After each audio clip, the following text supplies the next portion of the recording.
음악 시작 및 페이틀. 안녕하세요. 정치경제연구소 대안의 연구원 유승경입니다. 이 영상은 전체 5편으로 구성된 시리즈 가운데 5번째 편입니다. 제1편에서는 사회주의의 기원과 19세기 사회주의 이념의 발전 과정을 살폈고, 제2편에서는 제1차 대전에 따른 사회주의 이념의 분열, 러시아 혁명, 그리고 스탈린에 의한 소련 체제의 성립 과정을 살펴보았습니다.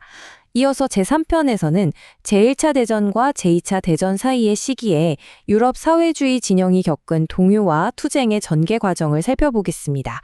그리고 제4편에서는 중국 사회주의의 전개와 성격에 대해서 알아봤습니다.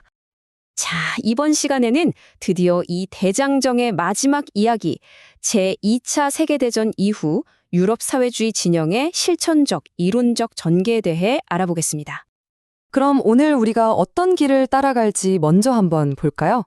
전쟁 직후에 짧았던 희망과 곧이은 분열에서 시작해서요. 냉전이 갈라놓은 두 개의 길을 따라가 볼 겁니다. 그 다음엔 스탈린이라는 거대한 우상이 깨지는 순간을 목격하고 1970년대의 경제 격변을 분석한 뒤에 마지막으로 신자유주의 시대에 좌파가 내놓았던 제3의 길까지 함께 살펴보겠습니다. 네, 제2차 세계대전. 정말 모든 게 끝난 것만 같았죠. 하지만 역설적이게도 바로 그 폐허 위에서 유럽 좌파에겐 아주 짧지만 강렬한 희망의 순간이 찾아옵니다. 모든 것이 새로 시작될 것만 같았던 바로 그 시기입니다.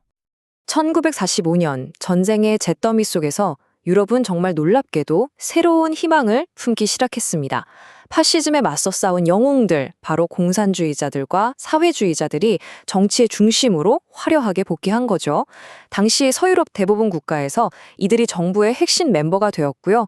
노동계급의 목소리가 이렇게까지 크게 울려 퍼진 적이 없었습니다. 이건 거스를 수 없는 거대한 역사의 흐름처럼 보였죠. 하지만 그 뜨거웠던 희망은 정말 순식간에 단 2년 만에 차갑게 식어버립니다.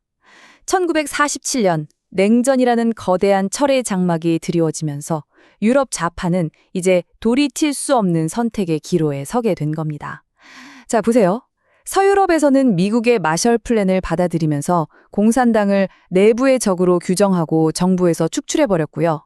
반대로 동유럽에서는 소련의 영향력 아래 각국의 특성에 맞는 사회주의라는 꿈은 사라지고 오직 소련식 모델만이 유일한 정답으로 강요되었습니다. 결국 이 거대한 분열이 유럽 사회주의를 완전히 다른 두 개의 길로, 다른 운명으로 이끌게 됩니다. 한쪽은 자본주의와 타협하는 길을, 다른 한쪽은 소련에 충성하는 길을 가게 된 거죠. 먼저 서유럽의 사회민주주의는 전후 합의라는 길을 선택합니다. 이걸 통해서 복지국가라는 아주 달콤한 열매를 얻었죠. 노동자들의 삶은 눈에 띄게 좋아졌습니다. 분명한 성과였어요. 하지만 여기엔 대가가 따랐습니다. 이 모든 풍요로움은 자본주의 경제가 계속 성장한다는 전제 하에서만 유지될 수 있었거든요. 결국 그들은 자본주의의 성공에 기댈 수밖에 없는 말 그대로 황금 감옥에 갇힌 셈이 된 겁니다. 자본주의를 넘어서겠다던 처음의 그 꿈은 그렇게 점점 희미해져 갔습니다. 한편 정치 무대에서 밀려난 서유럽 공산당들은 참 아이러니한 상황에 놓입니다. 자국 내에서 고립되면 될수록 저 멀리 있는 최초의 사회주의 국가, 즉 소련에 대한 충성심은 역설적으로 더 강해진 거죠. 현실에서의 패배를 소련이라는 이상을 통해 위로받으려 했던 겁니다. 결국 그들이 말하던 국제주의는 점차 소련의 국가 이익을 대변하는 쪽으로 변질되고 말았습니다. 자, 그런데 영원할 것 같던 이 두 개의 길에도 서서히 금이 가기 시작합니다. 좌파 진영 전체를 뒤흔든 거대한 위기인 동시에 또 새로운 사상이 싹트는 계기가 되었던 시기죠. 1956년에서 68년 사이로 한번 가보겠습니다. 1956년, 정말 모든 것이 무너져 내린 해였습니다.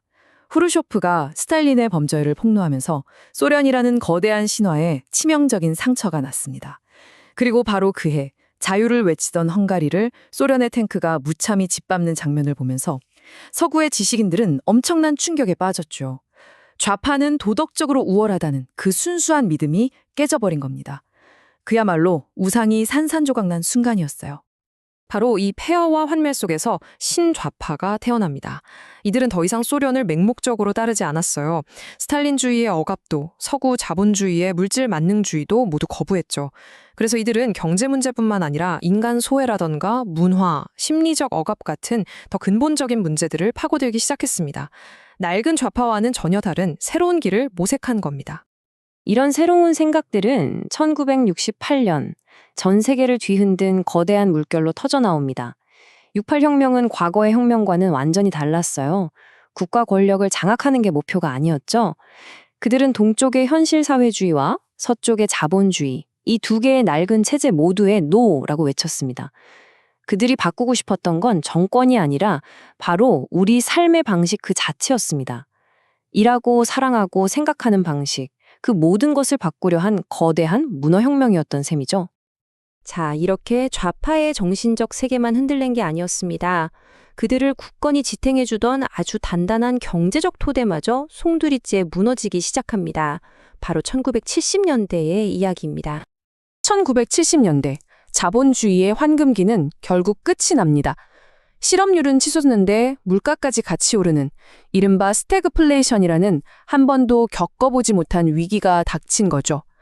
정부가 시장에 개입하면 경제는 안정될 수 있다는 전후 시대의 굳건한 믿음, 즉 케인즈주의가 더 이상 통하지 않게 된 겁니다. 복지국가의 심장이 멈춰버린 거나 마찬가지였죠. 그리고 거의 같은 시기에 동쪽에서는 또 다른 거인이 쓰러지고 있었습니다. 바로 현실 사회주의였죠.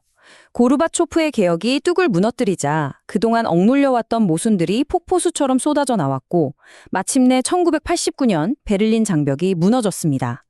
국가사회주의라는 70년간의 거대한 실험이 결국 독재와 비효율이라는 초라한 성적표를 남기고 역사의 뒤안길로 사라지는 순간이었습니다. 이렇게 오래된 두 개의 기둥이 무너진 폐허 위에서 이제는 새로운 이데올로기가 지배하는 완전히 새로운 정치 지형이 펼쳐집니다. 케인스주의와 형실사회주의, 좌우의 두 기둥이 동시에 무너지자 그 빈자리를 신자유주의가 정말 맹렬한 속도로 채워나갔습니다. 이런 거대한 시대적 흐름 속에서 살아남기 위해 사회민주주의는 과감한 변신을 시도하는데요. 이게 바로 토니 블레어로 대표되는 제3의 길입니다. 시장의 힘과 효율성을 인정하면서도 사회적 가치를 지키려고 했던 말 그대로 두 이념의 교차점을 차려는 시도였죠. 제3의 길은 기본적으로 세계화는 더 이상 거스를 수 없는 대세라고 봤습니다. 그래서 과거처럼 국가가 경제를 직접 이끌기보다는 교육이나 기술 같은 인적 자본에 투자해서 국가 경쟁력을 키우자는 전략을 택했죠. 100년 역사를 가진 사회민주주의가 내놓은 필사적인 자기혁신의 결과물이었습니다. 하지만 동시에 이런 비판도 정면으로 받았습니다. 결국 자본주의 체제 자체에 도전하는 건 포기하고 그저 자본주의의 인간적인 얼굴을 씌우는 데 만족한 것 아니냐는 아주 날카로운 비판이었죠. 그렇게 유럽 좌파의 기나긴 여정은 바로 여기에 이릅니다. 파시즘으로부터 민주주의를 지켜내고 복지국가라는 위대한 성취를 이뤄낸 건 분명한 사실입니다. 하지만 1945년에 품었던 그 급진적인 희망, 그러니까 자본주의를 넘어서는 완전히 새로운 사회에 대한 비전은 점차 희미해졌습니다. 혁명을 꿈꾸던 이들이 어느덧 자본주의의 유능한 관리자가 된 셈이죠. 이러한 역사는 우리에게 아주 중요한 질문을 넘깁니다. 복지가 더 이상 좌파만의 전유물이 아니고 신자유주의가 하나의 상식이 되어버린 이 세상에서 좌파는 과연 다시 한번 자본주의 너머를 상상할 수 있을까요? 이 질문은 어쩌면 오늘을 살아가는 우리 모두에게 던져진 질문일지도 모르겠습니다.